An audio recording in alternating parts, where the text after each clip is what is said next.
very careful. This is my Christian brothers. Here and Muna, Majim Marakunaba. You said you want to go to your heaven. Why can't you go to your heaven and leave this earth for us? This earth, this is our own heaven. Why won't you die? Go to hospital. 99% in the hospital Christians. You don't want to die. Igbo management, Igbo management, no, abịakwa na mbata ụbọchị nkata biko onwe vidiyo dị n'akụkụ ebe a. Nwanne anyị nwoke bụ Alusi ego na Asaba. Ọ sị na ọ naghị na onweghị n'igwe na ọma ihe be n'igwe na ọwụwa anụnwa be n'igwe na ọnwa onweghị dịka n'igwe onweghị dịka ọkụ mmụọ na sị hapụ ya n'ụwa. Ngatara maka ndị na-ese ndele amesị na-asị ihe na-edu n'ụwa of vanity upon vanity. Ọ sị na onwe ihe dị na ha that he doesn't believe in anything heaven and hell. No alụsị ka ọma biko achọrọ m ka unu were anya unu nuke na ihe nwoke ma kwuru ọnụ maka na ihe akwara ihe mere na Bible. When the rich man gets too much money, say na I'm full of myself. Chukwu na asịkwa na nna kwa mkpụrụ obi gị ka nidi because anyị niile nọ n'ụwa mana after death comes judgment. Mana ebe mmadụ bidogwu mepewa ọnụ na-ekwu ụdị ha nna biko kwa onye nke anụ abụkwana nọ weta isi bịa were isi biko nenekene na vidiyo ya kwuo n'ụfọ. Some people, I want to know what you tell me. If I say move bezos, give my engineer hotel and a factory, make employee.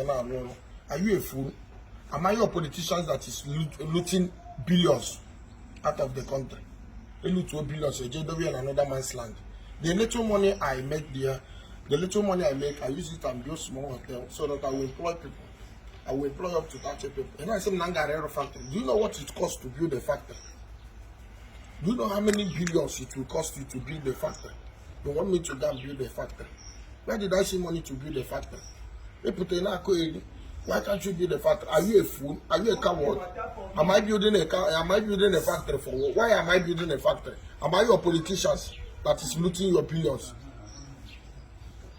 The two Nigerian about there is no single refinery in Nigeria. You are putting the blames on me. Are you a coward? When I was small, when I was growing in Aba, go to Aba, there is PZ. PZ is working there. People were employed. Bata is working. Bata, Eban Arusu. Coca-Cola, Port Harcourt Road is working. UOO, Naruaru there.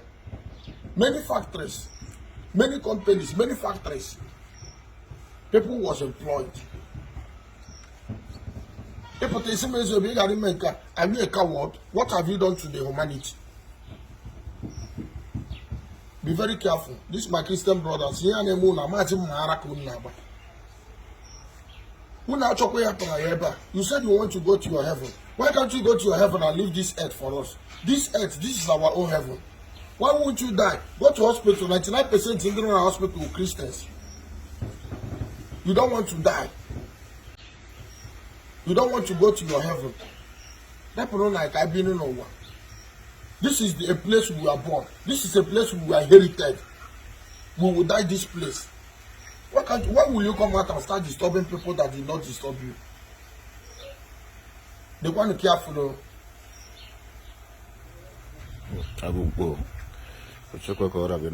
Jimnaka unu na channel video biko Igbo ndị ọma na-ege m ntị biko nyere anyị aka gbasa ozi a nyekwana aka share this video comment ya like ya gbekwa notification ka ị na-enweta notification mgbe ọbụla anyị tiri video ọfụ. Igbo ndị ọma na-ege m ntị ka anyị nwee mgbe ọzọ.